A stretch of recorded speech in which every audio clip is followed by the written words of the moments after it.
inspire you, will make you feel better, will make you feel good. The kind of thing that will probably belong perfectly in my happy hour, which is what I do between 10 and 11 on a Saturday and a Sunday.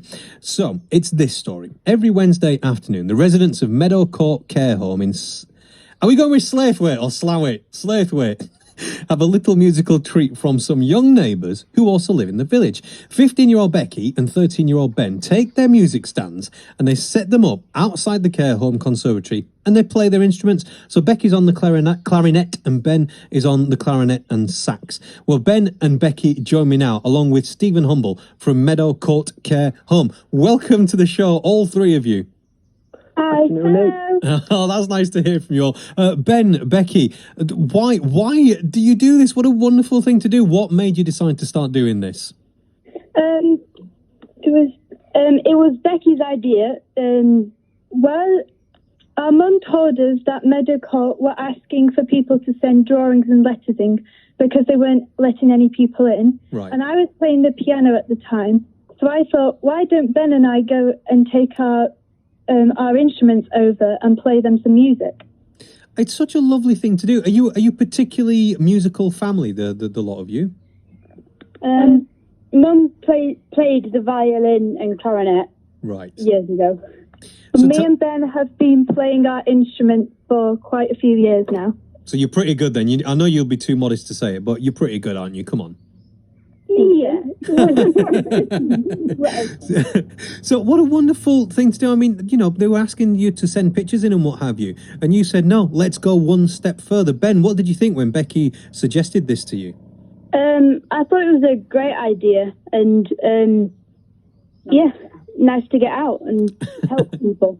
Nice to get out and help people. Well, I'm going to talk to Stephen Humble now, who is from Meadow Court Care Home. Stephen, did you know that they were turning up, or did they just rock up with their instruments?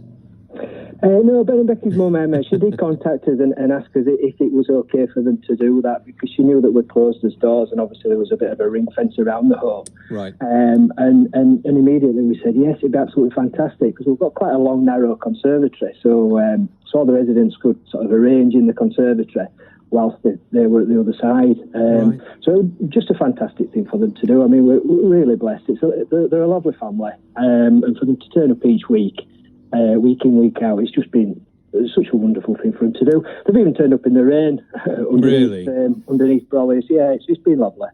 You're such good people, Becky and Ben. I know this might sound odd, but I'm really proud of you. I bet you've heard that quite a lot from your parents over the last couple of weeks. Yeah. Bless you.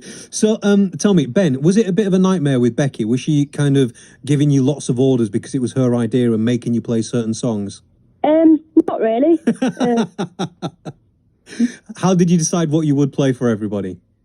Well, we just looked in all our books and found things that we could play and that they might like.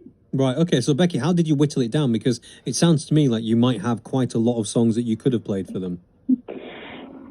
Yeah, we did have quite a few songs, so we just played through them and thought of which ones that they would enjoy, and we sent a long list of songs that we could play to Meadow Court, and then they chose some of their favourites that they recognised from the list. And was there a crossover between your favourites and their favourites? Did you get to play some that you really enjoy? Yeah. Such as? Puff the Magic Dragon. Oh, brilliant. Becky played some Lemmies. Some lame miss. Wow, you guys are really talented. That's so impressive. And Becky, you're always on the clarinet, is that right? Yeah, we do sometimes do Auld Lang Syne where we're both on the saxophone, but normally I'm on the clarinet. I bet that is a very often requested song from the residents. Acapulco, Stranger on the Shores is a favourite as well, Nick. Of course. So tell me, Stephen, what is the reaction from the residents when they hear these two turn up and play their music? Oh, they absolutely love it. They really do. I mean, obviously, whilst we've been shut down, mental health and well-being has been really important because whilst residents are not seeing the families, it's really important to keep the minds active. So this sort of thing where they've been able to see and hear has obviously been really good. I don't know. I can't express enough how much they've really enjoyed it. You know, one resident last week stopped me in the corridor and said, "Stephen, are those children coming this afternoon?" And I said, "Yes, they will be, Muriel." Yeah. She said, "Oh, brilliant! I think they're great." Oh, that's wonderful. And how does that feel, Becky, to know that you're making such a difference to these people? It makes me happy. And how about you, Ben? What do you get out of doing this? Because, you know, you could quite easily just be staying at home and playing on a PlayStation.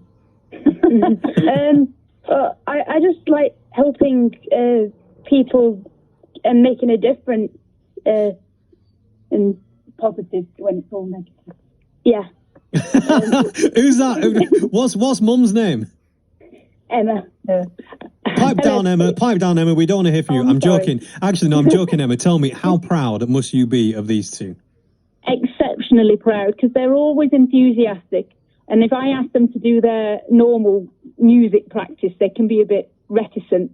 But as soon as I say, let's practice for the Meadow Court concert, they always want to do it. So it is lovely. I am very proud of them. As you should be. I mean, 15 and 13-year-old, and they're doing this. I think we've got. I think they're amazing. You've got a couple of absolutely wonderful young people there. Stephen, I'm going to give you the final word on behalf of Meadow Court Care Home, on behalf of all the residents. What do you want to say to Ben and Becky? Just a massive thank you, and we will repay them after this with something, I'm sure. But on behalf of the residents, a big heartfelt thank you. And Ben, Becky, and Chatterbox Mum, on behalf of everyone here at BBC Radio Leeds, thank you. You're really helping people get through this, and actually you restore faith in humanity. So thank you for what you're doing. Thank you. Thank you. Take care of yourselves, everyone. Oh, how wonderful. Honestly, amazing.